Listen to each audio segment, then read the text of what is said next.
Hello সবাইকে, সবার কি অবস্থা? ওয়েলকাম আজকের ভিডিওতে। ফাইনালি চলে আসলাম তোমাদের মাঝে আরো একটি নতুন ভিডিও নিয়ে। So let's start. আমার জুমার নামাজের কথা। তাহলে প্রথমে আমি চলে আসলাম আমার রুম থেকে বেরিয়ে রাস্তায় এসে দেখি প্রচুর মানুষের ভিড়।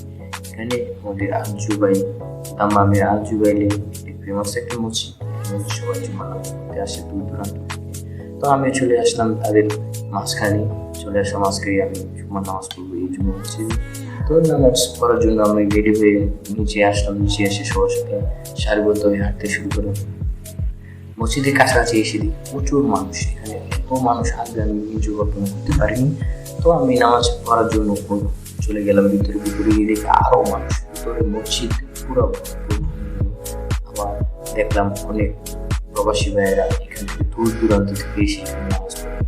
মনে হচ্ছে যেন আমাদের মুসলিম ধর্মের একটি ঈদের মতন একটি যখন হচ্ছে এই জুমা মসজিদটা অনেকটা বড় বলতে অনেক বড়, হাজার 2,000 মানুষের মতো নামাজ পড়ার মতন ক্যাপাসিটি আছে। তো আমি চলে আসলাম মসজিদের ভিতরে সে কোণে বসে পড়লাম।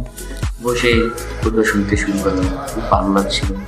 সে এত মানুষ, মনে হচ্ছে যেন ঈদের জামাত চলে আসছে। আর মসজিদটা মোবাইলে অনেক ফেমাস। যারা একবার হলো এই জুম্মা মসজিদে নামাজ পড়ছেন তারা কমেন্ট করে জানাবেন, এবং কে কোথা থেকে ভিডিওটা দেখছেন সেটাও জানাবেন। সৌদি আরবে যারা আছেন একবার হলো এই দামামের জুবাইল মসজিদে জুম্মা নামাজ পড়বে, ভালো লাগে। তো নামাজ শেষ হওয়ার আমি চলে আসলাম বাইরে অনেক মানুষ, বাইরের রাস্তায় অনেক মানুষ নামাজ পড়তেছে। খুব ভালো লাগলো আমাদের মুসলিম ধর্মের এত সুন্দর একটা মুহূর্ত। আপনারা ইসলাম ধর্মকে ভালোবাসেন, সবাই ভিডিওটাকে শেয়ার করে দেবেন, আর চ্যানেলটাকে সাবস্ক্রাইব করে দেবেন আরো এরকম সুন্দর সুন্দর ভিডিও দেখতে। সো সবাইকে জানাই শুভেচ্ছা এবং আসসালামু আলাইকুম।